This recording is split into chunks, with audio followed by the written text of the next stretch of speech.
మత్తయి సువార్త 22వ అధ్యాయం. యేసు వారికుత్తరమిచ్చుచు తిరిగి ఉపమాన రీతిగా ఇట్లనెను. పరలోక రాజ్యము తన కుమారునికి పెండ్లి విందు చేసిన ఒక రాజును పోలియున్నది. ఆ పెండ్లి విందుకు పిలువబడిన వారిని రప్పించుటకు అతడు తన దాసులను పంపినప్పుడు వారు రానొల్లకపోయిరి. కాగా అతడు, ఇదిగో నా విందు సిద్ధపరిచియున్నాను, ఎద్దులును క్రొవ్విన పశువులను వధింపబడినవి, అంతయు సిద్ధముగా ఉన్నది, పెండ్లి విందుకు రండని పిలువబడిన వారితో చెప్పుడని వేరే దాసులను పంపెను గాని వారు లక్ష్యము చేయక ఒకడు తన పొలమునకును మరియొకడు తన వర్తకమునకును వెళ్ళిరి. తక్కిన వారు అతని దాసులను పట్టుకొని అవమానపరిచి చంపిరి. కాబట్టి రాజు కోపపడి తన దండ్లను పంపి ఆ నరహంతకులను సంహరించి వారి పట్టణము తగులబెట్టించెను. అప్పుడతడు, పెండ్లి విందు సిద్ధముగా ఉన్నది గాని పిలువబడిన వారు పాత్రులు కారు, గనుక రాజమార్గములకు పోయి మీకు కనబడు వారినందరినీ పెండ్లి విందుకు పిలువుడని తన దాసులతో చెప్పెను. ఆ దాసులు రాజమార్గములకు పోయి చెడ్డవారినేమి మంచివారినేమి తమకు కనబడిన వారినందరినీ పోగు చేసిరి. గనుక విందుకు వచ్చిన వారితో ఆ పెండ్లిశాల నిండెను.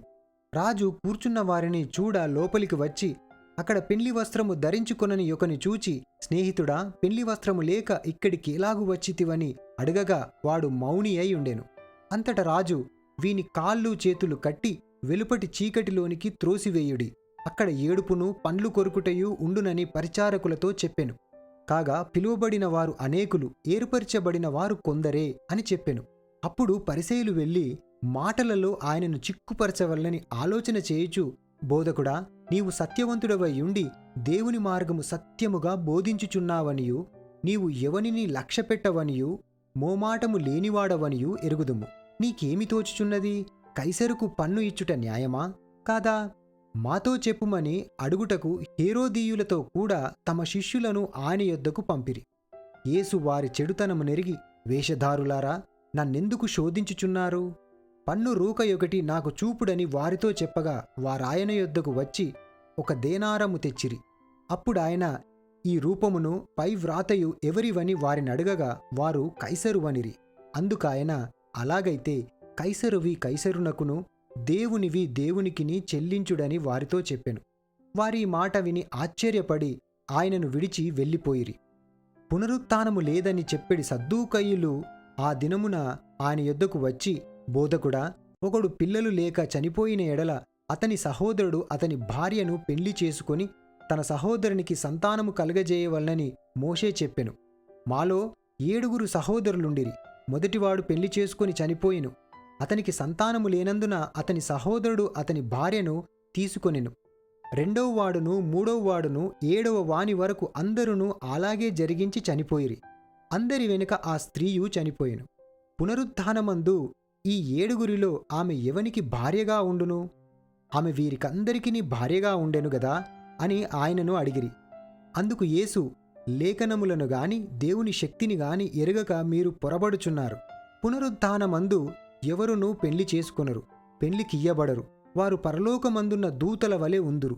మృతుల పునరుత్థానమును గూర్చి నేను అబ్రహాము దేవుడను, ఇస్సాకు దేవుడను, యాకోబు దేవుడనై యున్నానని దేవుడు మీతో చెప్పిన మాట మీరు చదవలేదా?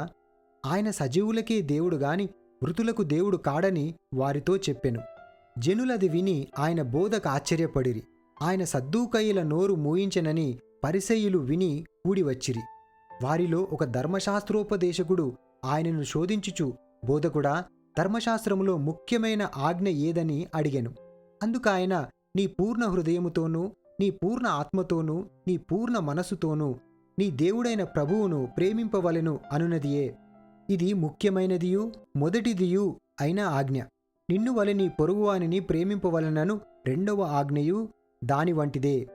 ఈ 2 ఆజ్ఞలు ధర్మశాస్త్రమంతటికిని ప్రవక్తలకును ఆధారమయ్యున్నవని అతనితో చెప్పెను.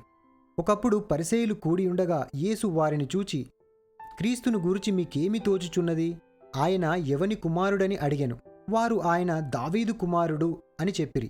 అందుకాయన, అలాగైతే నేను నీ శత్రువులను నీ పాదముల క్రింద ఉంచు వరకు నీవు నా కుడి పార్శ్వమున కూర్చుండుమని ప్రభువు నా ప్రభువుతో చెప్పెను అని దావీదు ఆయనను ప్రభువని ఆత్మవలన ఏల చెప్పుచున్నాడు?